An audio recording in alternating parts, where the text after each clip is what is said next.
Hello everyone. Here I have an elephant bush. This is my wife's favorite plant. And so what I'd like to do is give a tutorial on how to propagate elephant bush. This is overgrown. Okay, this elephant bush, you can see that the branches are falling over. They're getting too weighed down. And so what I'm gonna do is I'm gonna clip off some of these ends of these branches. And with those ends of branches, I'm going to use those to propagate new elephant bushes. And there's quite a bit of excess growth on here.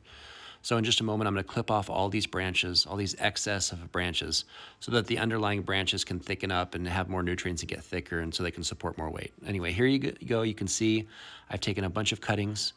And so what I'm going to do is I'm going to clean up the bottoms of these branches and take all the excess of growth off, and then I'm going to let them dry. I'm going to let them dry out for at least 24 hours, maybe 48 hours, so that they scab over.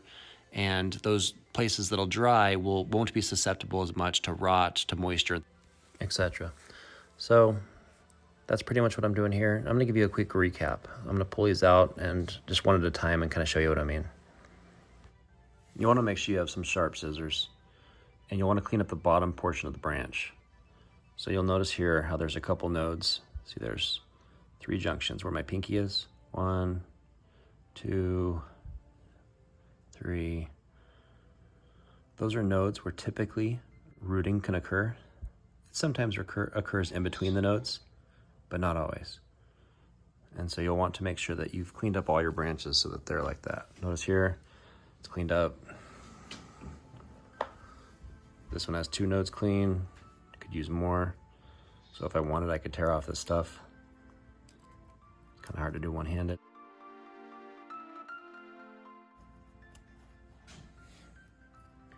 All right, and that's pretty juicy. See how that's all wet? You wouldn't want to stick this right into the ground. You're gonna want to let that dry. And that's why I said you want to let it sit out, let it dry for a day or 2, and then it forms like you can see here on the bottom. That was really juicy about 2 hours ago. And I just put it outside where it's 110 degrees, not in direct sunlight, and it dries out pretty quick. Okay, that's the basic idea. That's how you prepare the branches.